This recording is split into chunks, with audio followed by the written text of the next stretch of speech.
오전에 예배드리고 오후에 예배드리고 나서 점심 드시고 또 오후 예배 드리는 게 여러분 기분이 어떻습니까? 아까 전도사님이 가르쳐 주시더라고요. 대답은 무조건 좋습니다라고요. 그렇습니다. 우리 작은 노력들을 합하여 이렇게 함께 공동 식사를 하고 나누고 예배할 수 있는 믿음의 공동체를 만들어가는 것, 우리 모두가 기쁨으로 받아들이고 또 고백하게 돼서 감사를 드립니다. 더욱더 아름다운 그리고 사랑에 넘치는 우리 강진읍교회 교회 공동체가 되었으면 좋겠습니다.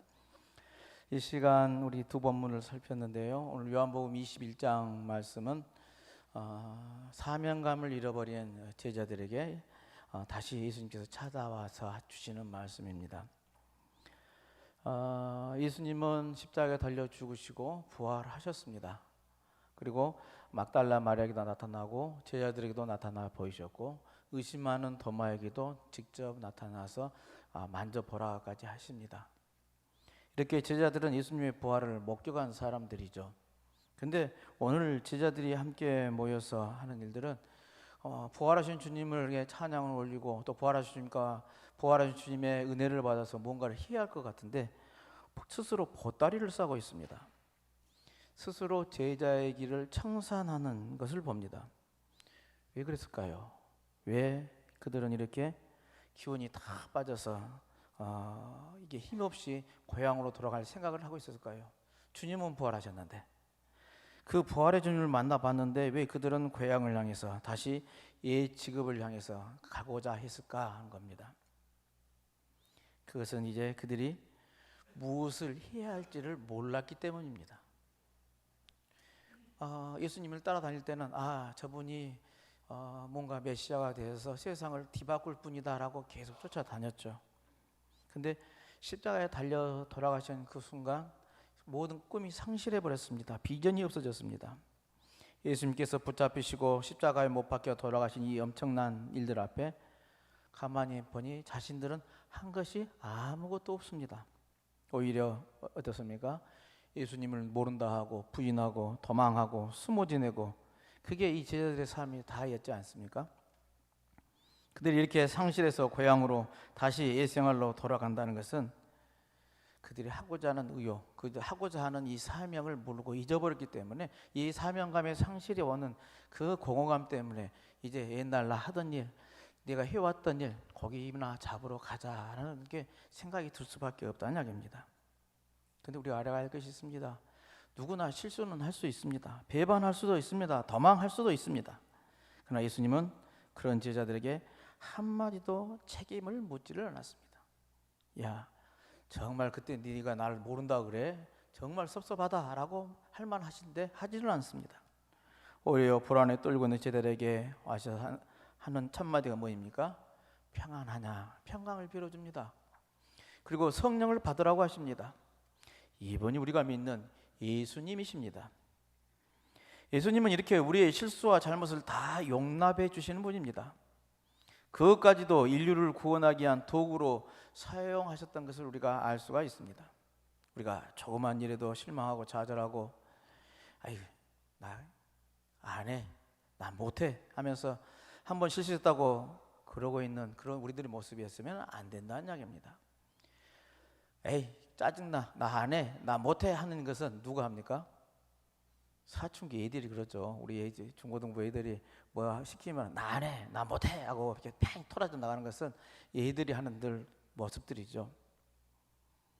근데 예수님은 그런 애들이 하는 일을 보시면서요 또 하시는 말씀이 뭐 먹을 거 있느냐 하고 묻습니다.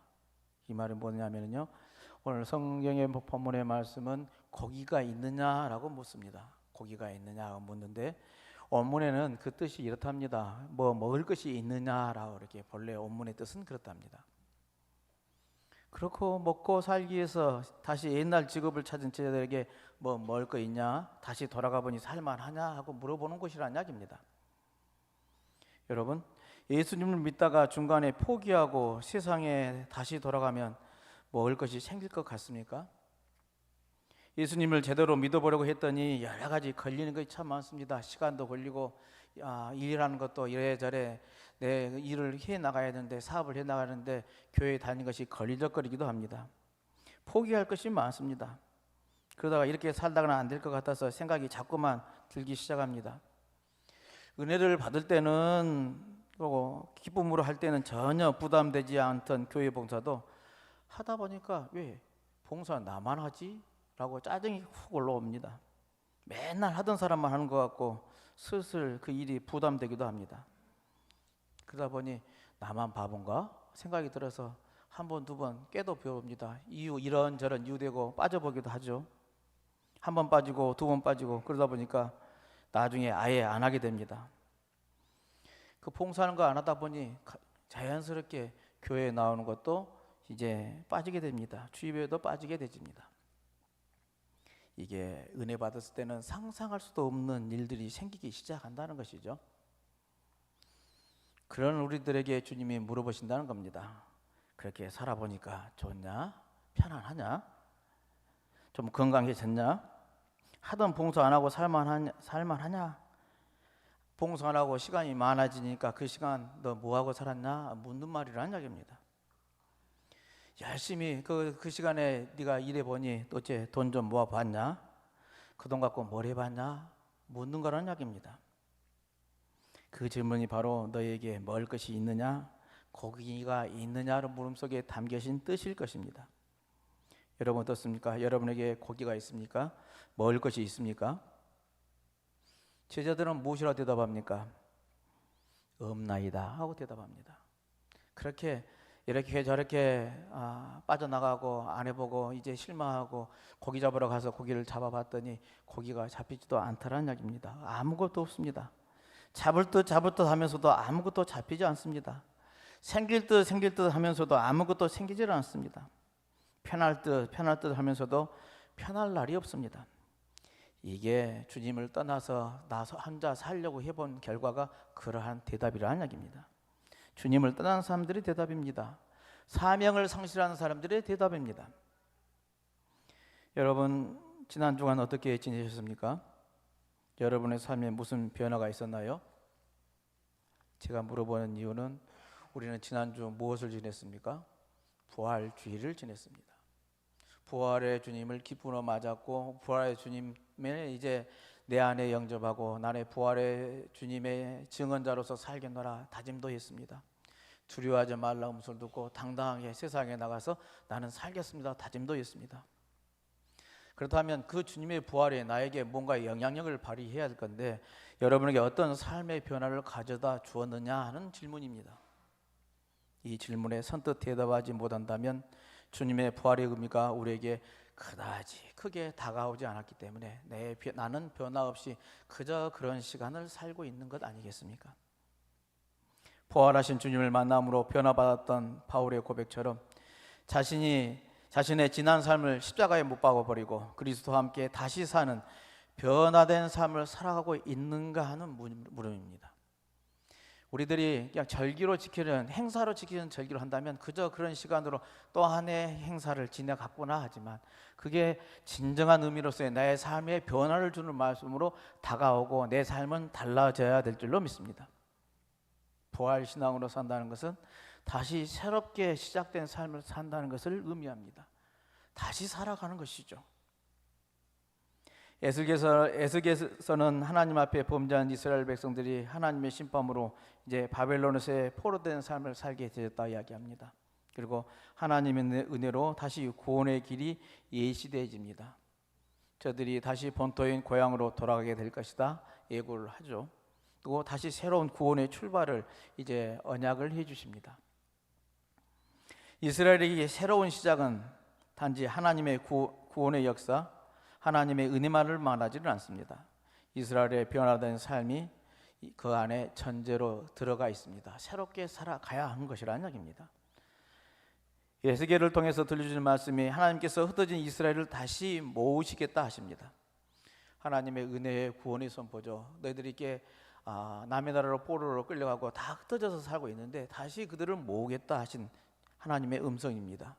이제 다시 고향으로 모여지게 되면 이스라엘은 이제 이전에 모든 미운 물건과 모든 가증한 것을 제거해야 하는 새로운 시작이 전제되어야만이 이제 하나님의 구원의 은혜가 임하게 되어진다는 말씀입니다.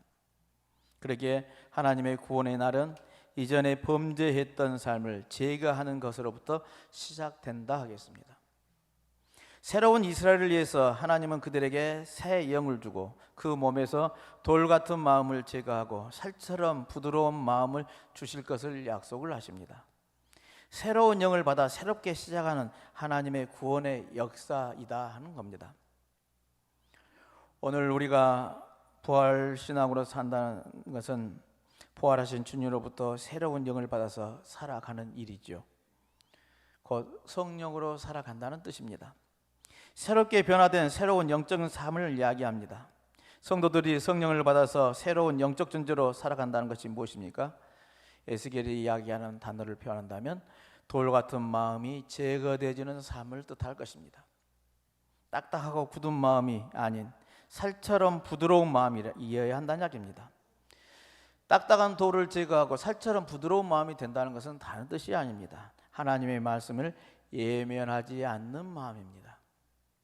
자신의 마음과 뜻대로 고집하면서 살아가지 않고 하나님의 말씀으로 마음의 할례를 받아 사는 삶을 뜻합니다.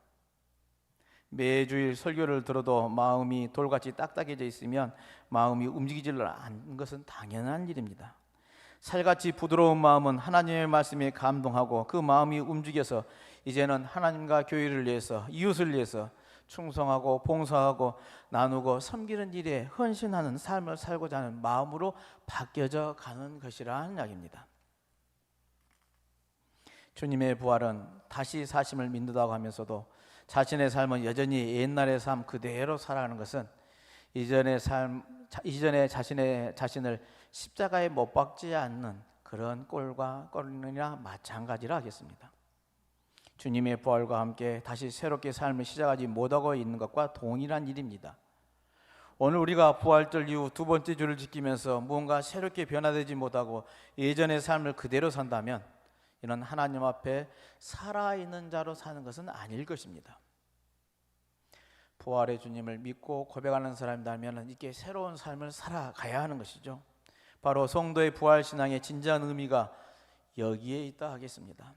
하나님의 뜻을 위해서 이 땅에 하나님의 나라가 이루어지기 위해서 살아가야 하는 것이죠. 부활한 불의한 죽음의 세력들에 동조하듯이 거기에 아무 말 없이 침묵하고 도와주는 도구가 되어서는 안 된다는 이야기입니다. 다시 살리시는 이 하나님의 뜻을 위해서 정의로운 일에 생명을 살리는 일에 평화의 도구로 내 삶을 내어줬고 내 그 도구로 쓰임받기를 기도해야 될 줄로 믿습니다. 바로 이런 때에 바울은 우리가 하나님의 은혜 아래 산다라고 표현을 합니다. 성도들은 날마다 하나님의 은혜를 우리는 간구합니다. 그러나 하나님의 은혜는 내가 하나님의 의를 위해서 부활의 주님과 연합하여서 이 땅의 생명의 살림, 다시 살리는 일에 도구로 쓰여질 때만이 그게 일어나게 된 줄로 믿습니다. 여러분의 손에 고기가 잡혀 있습니까? 부활의 주님을 만나고도 사명함을 상실하면 우리의 인생은 헛된 것이 될 수가 있습니다. 그러나 말씀에 순종했던 제자들은 엄청난 고기를 잡을 수가 있었습니다. 그러나 정작 중요한 것은 고기가 아니었던 것을 우리는 압니다. 그들은 주님을 만나면서 뭐가 달라졌습니까? 사명이 회복되었습니다. 아, 그렇구나. 이 부활의 주님을 우리가 증거해야 되는구나. 복음을 전해야 되는구나. 이 복음 전도의 사명이 우리의 사명이구나 깨달아 알게 되어졌다는 이야기입니다. 삶의 새로운 의미를 가질 수가 있었다는 이야기입니다. 부활절을 지난 우리들의 믿음에도 이런 역사가 일어나기를 바랍니다. 1년에 한 번의 행사로서 부활절로 지나가 버린다면 우리의 삶은 어제나 지금이나 내일이나 변함이 없다면 그것은 의미가 없는 일입니다. 부활의 주님을 내 안에 영접하지 못한 꼴과 같습니다. 부활의 주님을 믿고 고백하고 영접하고 믿음의 길로 산다 한다면 내 삶은 달라져야만 합니다. 그동안 침묵하고 있었다면 복음 전하는 일에 내 입을 열어야만 합니다. 사명을 회복해서 전하는 자 책무 감당해야 합니다. 그저 나만 기쁘게 나만 즐겁게 나만 복받고 사는 내 믿음 생활 잘하면 되지가 아니라는 이야기입니다. 그런 나태한 생각은 십자가에 못 박아 버리시기 바랍니다. 그리고 내가 부활의 주님을 믿고 신앙하는 삶으로 거듭난 사람이라 한다면 이 부활의 주님을 증언한 자가 되어야 합니다. 사명을 감당한 자가 되자 하는 이야기입니다. 이제 오늘 그래도 강격스길에도 부활주일 다음 주일날 우리 새로운 새신자를 소개했었는데 저는 얼마나 이 설교를 준비하면서 기쁜지 모릅니다. 다음 주도 또 그렇게 새로운 사람들이 우리 교회 등록해서 함께 더불어 살아가는 공동체가 되었으면 좋겠습니다. 그건 다른 데 있지 않습니다. 우리가 그 사명을 깨닫고 고백하고 전하는 자의 책무를 할 때 그냥 입으로 한 게 아니라 정말 절실하게 한 영혼을 생각하고 전도하는 사명을 살아갈 때 새로운 시작의 발걸음을 내딜 때 그 일은 가능하게 되질 줄로 믿습니다. 한 주 한 주 믿는 자의 수가 정말 많아져 가서 하나님께 영광 돌리는 우리 믿음의 재단이 되기를 소망합니다. 그를 위해서 다시 한번 결단하고 새로운 시작의 발걸음을 내딛는 저와 여러분들의 삶이 되시기를 주님의 이름으로 축원을 드립니다. 기도합니다. 하나님 감사합니다. 저희들을 사랑하여 주시고 하늘 백성 삼아 주시며 우리 강진업계를 섬기며 살아가는 믿음의 공동체로 만들어 주시니 감사를 드립니다. 지난주 부활의 주님을 만나고 또한 결단하고 다짐을 했습니다. 이제 부활의 주님을 증언하는 그 사명감으로 새롭게 거듭나게 해주시니 감사를 드립니다. 전하는 자의 책무 저희에게 주셨으니 그 사명 잃지 않게 하시고 그 사명으로 거듭나서 새로운 시작의 발걸음을 내딛는 저희들이 다 될 수 있도록 은혜 베풀어 주옵소서. 비옵기는 저희들이 전하는 자마다 저희들의 마음의 문이 열려지게 하시고 저희들의 발걸음을 이 주의 잔으로 찾아 나올 수 있도록 역사하여 주옵소서. 저희들 이 부활주를 지난 이후 이 믿음의 발걸음을 걷기를 원합니다. 한 걸음 한 걸음 내딛는 저희들의 신앙의 발걸음에 주 성령께서 동행하여 주옵소서. 모든 말씀 예수 그리스도 이름으로 기도하옵나이다. 아멘.